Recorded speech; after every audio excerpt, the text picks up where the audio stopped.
ہر تنگی سے نکلنے کا راستہ۔ رسول اللہ صلی اللہ علیہ وآلہ وسلم نے فرمایا، جو بندہ استغفار کو لازم پکڑ لے، یعنی اللہ تعالیٰ سے برابر اپنے گناہوں کی معافی مانگتا رہے، تو اللہ تعالیٰ اس کے لیے ہر تنگی اور مشکل سے نکلنے اور رہائی پانے کا راستہ بنا دے گا، اور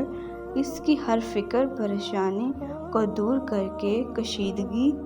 اور اطمینان عطا فرمائے گا، اور ان طریقوں سے رزق دے گا جن